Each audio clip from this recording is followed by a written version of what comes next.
Hello friends, myself R B Prasad. Welcome to my YouTube channel R B edu point. दोस्तों, जैसा कि जानते हैं कि अपने यूट्यूब चैनल के माध्यम से हम फिजिक्स, मैथ, साइंस एवं अन्य विषयों से संबंधित फैक्ट्स को देते रहते हैं। तो यदि आप हमारे चैनल पर पहली बार तो प्लीज़ चैनल को सब्सक्राइब कर लें ताकि हमारे द्वारा दिए गए हर वीडियो क्लिप का नोटिफिकेशन आपको मिलता रहे। मित्रों, साइंस में हमने इसके पहले के वीडियो क्लिप में विद्युत अपघटन, विद्युत अपघट्य, विद्युत वियोजन और विद्युत वियोजन से संबंधित सिद्धांत को दिया था। आज हम एक नए टॉपिक को लेकर के आए हैं जिससे संबंधित ढेर सारे क्वेश्चन आपके यूपी बोर्ड के एग्जाम में या फिर अन्य एग्जामों में पूछे जाते हैं। और वो टॉपिक है अम्ल तथा क्षार, एसिड एवं बेस।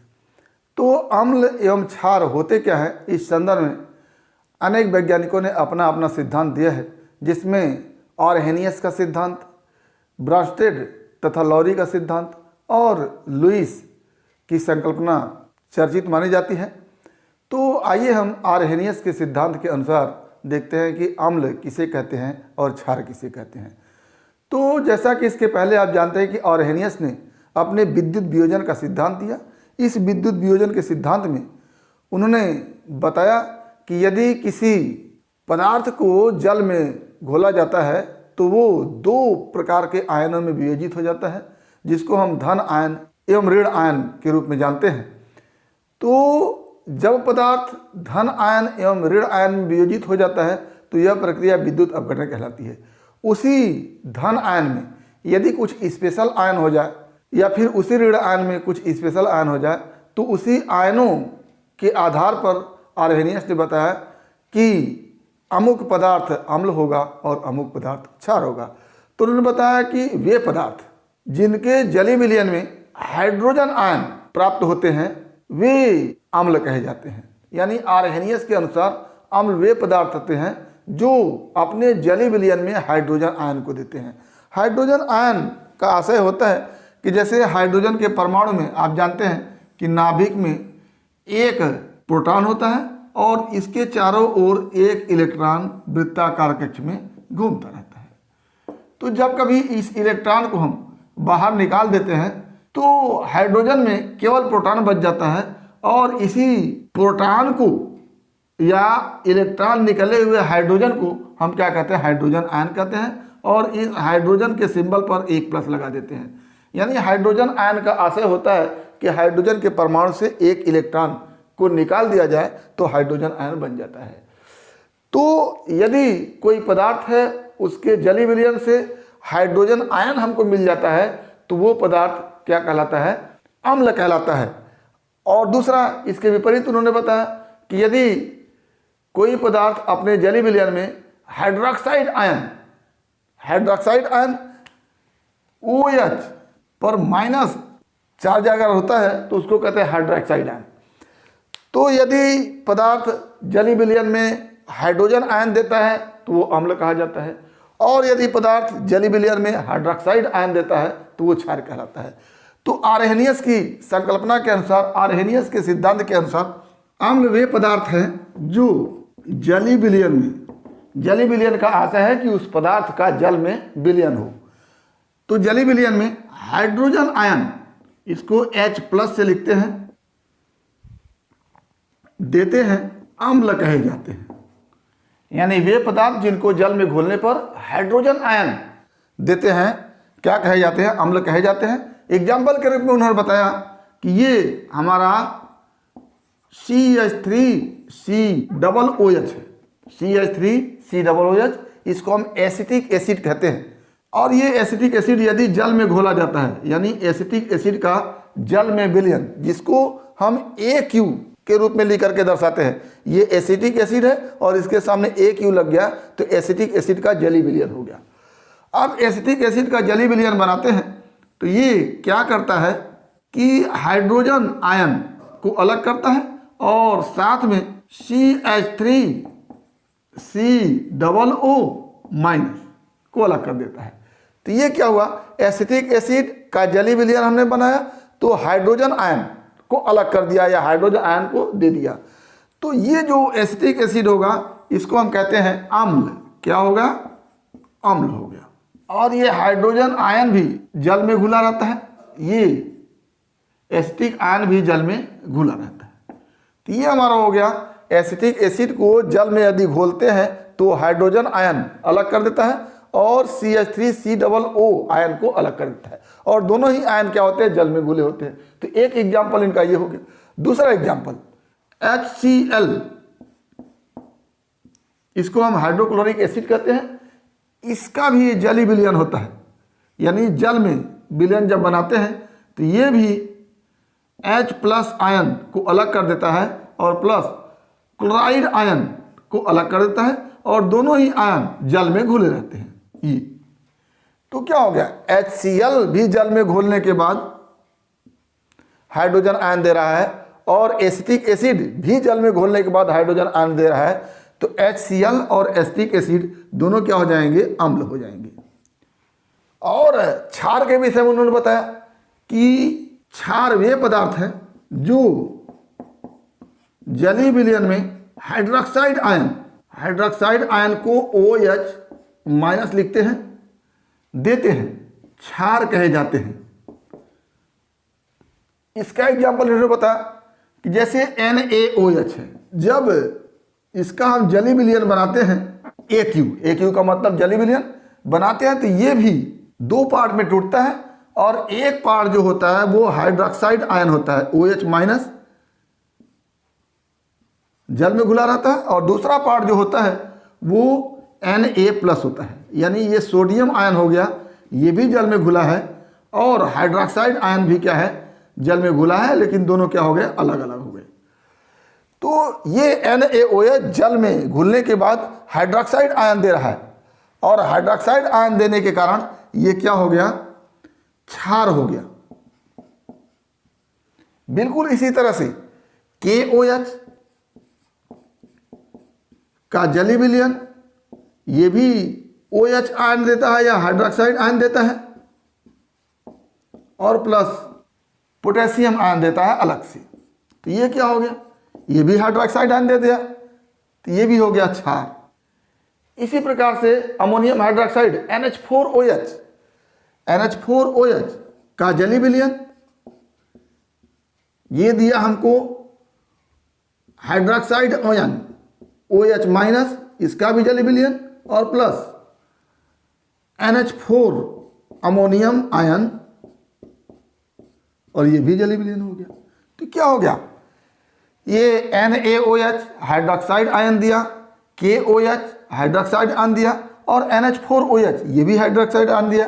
तो ये सब क्या कर रहे हैं, जलीय विलयन में अपना हाइड्रोक्साइड आयन दे रहे हैं, इसलिए ये सब क्या है, क्षार है। ये क्षार हो गए। अब बात आती है कि यदि कोई पदार्थ है जल में घुलनशील है, तो हम जल में घोल करके देख लेते हैं कि वो हाइड्रोक्साइड आयन देता है तो क्षार है, और हाइड्रोजन आयन देता है तो अम्ल है। लेकिन उन पदार्थों का क्या होगा जो जल में विलय नहीं है, तो उन पदार्थों के लिए ब्रॉन्स्टेड तथा लॉरी ने अपना सिद्धांत दिया। उनके अनुसार हम देखते हैं कि अम्ल कौन होते हैं और क्षार कौन होते हैं। तो ब्रॉन्स्टेड तथा लॉरी के सिद्धांत के अनुसार उन्होंने बताया कि आर्हेनियस ने जो बताया है कि वे पदार्थ जो जल में विलय होते हैं और हाइड्रोजन आयन देते हैं अम्ल होते हैं, और वे पदार्थ जो जल में विलय होते हैं हाइड्रोक्साइड आयन देते हैं वो क्षार होते हैं। लेकिन वे पदार्थ जो जल में विलय नहीं होते हैं उनके लिए आर्हेनियस ने कुछ नहीं बताया। तो इन्होंने बताया कि अम्ल वे पदार्थ होते हैं जो किसी दूसरे पदार्थ को प्रोटॉन देते हैं। उन्होंने प्रोटॉन दाता और प्रोटॉन ग्राही के आधार पर अम्ल एवं क्षार की व्याख्या की। उन्होंने बताया कि वे पदार्थ अम्ल होते हैं जो दूसरे पदार्थ को प्रोटॉन देते हैं, और वे पदार्थ क्षार होते हैं जो दूसरे पदार्थ से प्रोटॉन लेते हैं।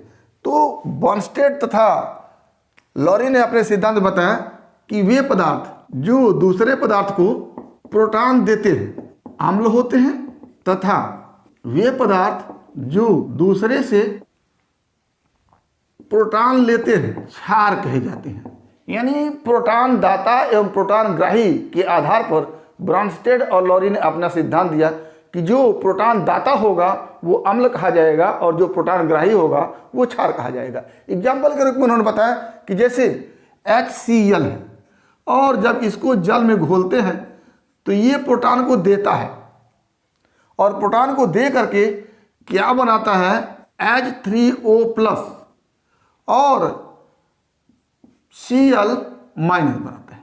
तो ये क्या किया कि HCl अपने में से एक प्रोटॉन को निकाला। कैसे? H+ को निकाल लिया और प्लस Cl- को निकाल लिया। HCl H+ और Cl- में टूटा और प्लस H2O। तो इस H2O को ये HCl अपने में से H आयन दे रहा है और H आयन देने के बाद ये H2O H3O+ में परिवर्तित हो रहा है और Cl- में हो रहा है। तो यहाँ पर क्या हो गया, ये H+ आयन को हम अभी तक हाइड्रोजन आयन कह रहे थे, लेकिन बॉर्नस्टेड तथा लॉरी के सिद्धांत में इसको प्रोटॉन कहा गया। कैसे? जैसे ये हाइड्रोजन का परमाणु है और इसके नाभिक में एक प्रोटॉन है और एक इलेक्ट्रॉन ऐसे मूव कर रहा है। तो जब ये इलेक्ट्रॉन निकल जाएगा तो हाइड्रोजन पर एक पॉजिटिव चार्ज बचेगा और वो इस तरह से लिखा जाएगा।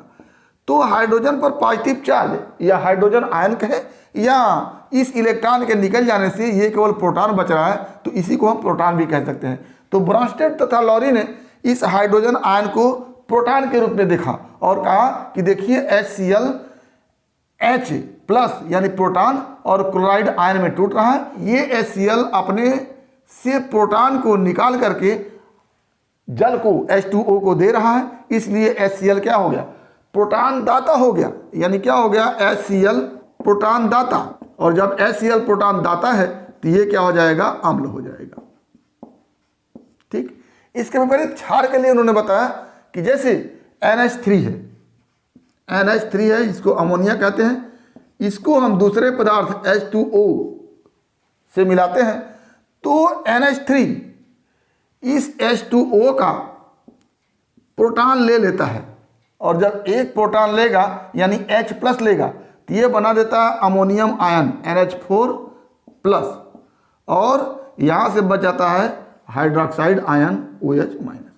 तो ये कैसे क्रिया हुई, जैसे NH3 है अपनी जगह है और इस H2O से एक H+ आयन अलग हुआ जिसको हम प्रोटॉन कह दिए, यानी इस H2O से एक प्रोटॉन अलग हुआ और OH हाइड्रोक्साइड आयन अलग हुआ और ये इस प्रोटॉन को NH3 क्या कर रहा है, ले रहा है। यानी NH3 H2O से एक प्रोटॉन ले रहा है, यानी NH3 क्या हो गया, प्रोटॉन ग्राही हो गया और प्रोटॉन ग्राही होने के कारण इसको हम कहते हैं ये क्षार है। तो क्या हो गया, यहाँ से NH4 और प्लस OH-। तो क्या हो गया, ये NH3 इस H2O के एक प्रोटॉन को ले लिया तो NH3 क्या हो गया, NH3 प्रोटॉन ग्राही हो गया, अर्थात प्रोटॉन ग्राही होने के कारण ये क्या हो गया, क्षार हो गया, प्रोटॉन ग्राही क्षार हो गया। तो यहाँ पर HCl अम्ल हो गया क्योंकि यह एक प्रोटॉन को H2O को दे रहा है। यहाँ पर NH3 क्षार हो गया क्योंकि यह एक प्रोटॉन को H2O से ले रहा है। आगे इन्होंने बताया कि ये तो हमने जल में घोल करके इनको देखा, जल में विलीय थे, लेकिन वे पदार्थ जो जल में विलीय नहीं है उसके लिए भी इन्होंने प्रोटॉन दाता एवं प्रोटॉन ग्राही के आधार पर अम्ल एवं क्षार को परिभाषित किया। तो आइए देखते हैं वे पदार्थ जो जल में विलीय नहीं है फिर भी प्रोटॉन को देते हैं और अम्ल कहे जाते हैं, और वे पदार्थ जो जल में विलीय नहीं है फिर भी प्रोटॉन को लेते हैं और वो क्षार कहे जाते हैं। तो जल में अविलीय पदार्थों के लिए उदाहरण C6H5OH, इसको हम फिनाल कहते हैं और ये फिनाल लिक्विड फॉर्म में है और ये जल में विलीय नहीं है। ये हाइड्रोक्साइड आयन से जब मिलता है तो ये अपना एक प्रोटॉन इस हाइड्रोक्साइड आयन को दे देता है। ये हाइड्रोक्साइड आयन का जलीय विलयन है।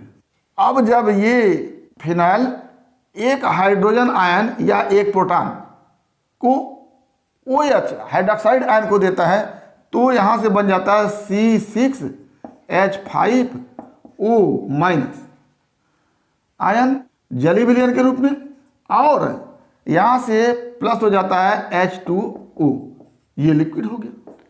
यहाँ पर हुआ क्या कि ये C6H5O अलग हो गया और प्लस एक प्रोटॉन अलग कर दिया, और ये प्रोटॉन इस OH आयन के साथ मिल करके क्या बना लिया H2O, और ये अलग हो गया C6H5, C6H5O माइनस और प्लस H2O लिक्विड के रूप में। तो ये क्या किया, C6H5 अपना एक प्रोटॉन इस OH को दे दिया और ये OH एक प्रोटॉन को लेकर के H2O बना लिया। तो ये क्या हो गया, ये प्रोटॉन दाता हो गया, और प्रोटॉन दाता होने के कारण इसको हम क्या कहेंगे, अम्ल कह देंगे। इसी तरह से pyridine C6H5N, ये pyridine लिक्विड फॉर्म में है और ये प्रोटॉन को ग्रहण कर लेता है, प्रोटॉन को ले लेता है, और जो प्रोटॉन के लेता है ये बना देता है C6H5NH, आयन के रूप में हुआ और जली विलयन के रूप में हुआ। तो ये क्या हुआ, यहाँ से ये pyridine इस प्रोटॉन को क्या किया, एडाप्ट कर लिया, ले लिया, यानी ये प्रोटॉन ग्राही हो गया। तो क्या हो गया, प्रोटॉन ग्राही, और प्रोटॉन ग्राही होने के कारण इसको हम कह देते हैं क्षार। तो बॉर्नस्टेड और लोरी ने बताया कि जो पदार्थ किसी दूसरे पदार्थ को प्रोटॉन देते हैं वो अम्ल होते हैं, और जो किसी दूसरे पदार्थ से प्रोटॉन लेते हैं वो क्षार होते हैं। उन्होंने जल में विलेय पदार्थों के विषय में बताया और अविलेय पदार्थों के विषय में भी एग्जाम्पल दे करके बताया कि ये फिनॉल अपना एक प्रोटॉन दे करके जल बना देता है, तो फिनॉल क्या हो गया, प्रोटॉन दाता हो गया, और इसको हम अम्ल कह देते हैं। इसी तरह से pyridine एक प्रोटॉन को ले करके प्रोटॉन ग्राही हो गया और इसको हम क्षार कह देते हैं। आगे इतना ही नहीं, उन्होंने बताया कि न केवल पदार्थ बल्कि आयन भी अम्ल और क्षार की श्रेणी में आते हैं। वो भी प्रोटॉन को ले करके या प्रोटॉन को दे करके दूसरा पदार्थ बनाते हैं, और जो प्रोटॉन को दे करके पदार्थ बनाते हैं वो अम्ल होते हैं, जो प्रोटॉन को ले करके पदार्थ बनाते हैं वो क्षार होते हैं। तो आइए देखते हैं कि आयन के रूप में उन्होंने कौन सा एग्जाम्पल दिया। जैसे एक आयन है अमोनियम आयन। अमोनियम आयन जलीय सॉल्यूशन के रूप में है, और ये H2O लिक्विड के साथ अगर मिलता है तो एक हाइड्रोजन आयन या कह लें एक प्रोटॉन को H2O को दे देता है। तो क्या बनता है, यहाँ से अमोनिया बन जाता है, NH3 अमोनिया और प्लस H3O आयन जलीय विलयन के रूप में और ये लिक्विड के रूप में। तो क्या हो गया, NH4 NH3 में टूटा और प्लस प्रोटॉन में टूटा, और ये प्रोटॉन H2O के साथ मिला और क्या बना दिया, NH3 जलीय विलयन के रूप में और H3O भी जलीय विलयन के रूप में। तो क्या हुआ, ये अमोनियम आयन एक प्रोटॉन को H2O को दे दिया, तो ये प्रोटॉन दाता हो गया, और प्रोटॉन दाता होने के कारण इसको हम क्या कहेंगे, अम्ल कह देंगे। इसी प्रकार से कार्बोनेट आयन CO3 पर 2 माइनस है, कार्बोनेट आयन हो गया, ये जलीय विलयन के रूप में है। इसको जब जल जो लिक्विड फॉर्म में है उसके साथ ले जाते हैं तो ये HCO3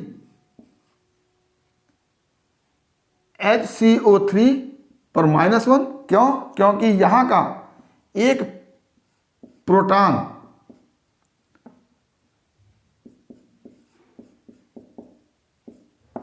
कहाँ आके जुड़ गया, CO3 कार्बोनेट आयन में जुड़ गया। तो ये हो गया HCO3 और प्लस OH माइनस, ये जलीय विलयन में। तो इस तरह से ये CO3 कार्बोनेट आयन जो हुआ, यहाँ H2O से एक प्रोटॉन ले लिया, और जब ये प्रोटॉन ले लिया तो प्रोटॉन ग्राही हो गया, और प्रोटॉन ग्राही होने के कारण इसको हम क्या कह देंगे, क्षार कह देंगे। तो बॉर्नस्टेड और लोरी ने अम्ल और क्षार की एक अलग परिभाषा बताई, जिसमें उन्होंने बताया कि वे पदार्थ जो दूसरे पदार्थ को प्रोटॉन देते हैं वो अम्ल कहे जाते हैं, और जो दूसरे पदार्थ से प्रोटॉन लेते हैं वो क्षार कहे जाते हैं। उन्होंने जल में विलेय पदार्थों के लिए एग्जाम्पल दिया, जल में अविलेय पदार्थों के लिए एग्जाम्पल दिया, और साथ ही उन्होंने आयनों के विषय में बताया कि केवल पदार्थ ही नहीं बल्कि आयन भी अम्ल एवं क्षार होते हैं। और आयनों के संदर्भ में इन्होंने अमोनियम आयन और कार्बोनेट आयन का एग्जाम्पल दे करके बताया कि ये भी प्रोटॉन को ग्रहण करते हैं या फिर प्रोटॉन को देते हैं, तो ऐसी स्थिति में ये भी अम्ल अथवा क्षार होते हैं। यहाँ पर कुछ क्षार क्षारक भी होते हैं, या कह लें कि क्षार को क्षारक भी कह दिया जाता है। तो जिसमें हाइड्रोक्सिल आयन, जिन क्षारों में हाइड्रोक्सिल आयन शुद्ध रूप से होते हैं वो क्षार होते हैं, जिसमें हाइड्रोक्सिल आयन शुद्ध रूप से नहीं होते हैं वो क्षारक कहे जाते हैं। तो क्षारक और क्षार दो होते हैं। क्षार में क्या होता है कि हाइड्रोक्सिल आयन शुद्ध रूप से होता है, यानी इसमें OH आयन शुद्ध रूप से पाया जाता है और इसमें OH आयन नहीं भी पाया जाता है। तो जो सभी क्षार होते हैं वो क्षारक होते हैं, लेकिन सभी क्षारक क्षार नहीं होते हैं। जिन क्षारकों में OH आयन शुद्ध रूप से पाया जाता है वो क्षार हो जाते हैं। जिन अम्लों में आयनों की मात्रा प्रबल रूप से होती है वो प्रबल अम्ल कहे जाते हैं, और जिन आयनों में आयनन की मात्रा दुर्बल रूप से होती है वो दुर्बल अम्ल कहे जाते हैं। बिल्कुल इसी तरह से क्षार में भी आयन होते हैं, तो जिन क्षारों में आयनन की मात्रा प्रबल रूप से पाई जाती है वो प्रबल क्षार, और जिन क्षारों में आयनन की मात्रा कम पाई जाती है वो दुर्बल क्षार कहे जाते हैं। और बात आती है जल की। तो जल में आयनन की मात्रा आप जानते हैं H2O जब टूटता है तो H प्लस और प्लस OH माइनस में टूटता है। तो यहाँ पर H प्लस आयन भी होते हैं और OH माइनस आयन भी होते हैं। और H प्लस की सांद्रता और OH माइनस की सांद्रता दोनों बराबर होती है। इसकी सांद्रता होती है 1 × 10⁻⁷ और इसकी सांद्रता होती है 1 × 10⁻⁷। तो इन दोनों सांद्रताओं का जो गुणनफल होता है इसी को कहते हैं जल का आयनिक गुणनफल, जिसको हम बता चुके हैं। तो आज हमने देखा कि अम्ल एवं क्षार के लिए आर्हेनियस ने कौन सा सिद्धांत दिया और ब्रॉन्स्टेड और लोरी ने कौन सा सिद्धांत दिया। उस सिद्धांतों के आधार पर हमने एग्जाम्पल को देख करके आपको बताया कि कौन से पदार्थ अम्ल होते हैं, कौन से पदार्थ क्षार होते हैं, और साथ ही दुर्बल अम्ल कौन होते हैं, दुर्बल क्षार कौन होते हैं, प्रबल अम्ल कौन होते हैं, प्रबल क्षार होते हैं। तो उम्मीद करते हैं कि टॉपिक आपको समझ में आया होगा। अगर इसमें किसी प्रकार की समस्या है तो आप हमारे YouTube चैनल के कमेंट बॉक्स में कमेंट करके अपनी समस्या का समाधान करेंगे। और यदि वीडियो क्लिप पसंद आए तो प्लीज़ लाइक करेंगे, शेयर करेंगे, साथ ही हमारे YouTube चैनल को सब्सक्राइब अवश्य करेंगे ताकि हमारे द्वारा दिए गए हर वीडियो क्लिप का नोटिफिकेशन आपको मिलता रहे। तो आज बस इतना ही। अगला जो हमारा टॉपिक होगा अम्ल एवं क्षार के संदर्भ में लुईस की अवधारणा क्या है, लुईस की संकल्पना क्या है, लुईस का सिद्धांत क्या है। तो अगला टॉपिक अगले वीडियो क्लिप में। एक बार फिर आपके भविष्य के लिए बेस्ट ऑफ लक। धन्यवाद।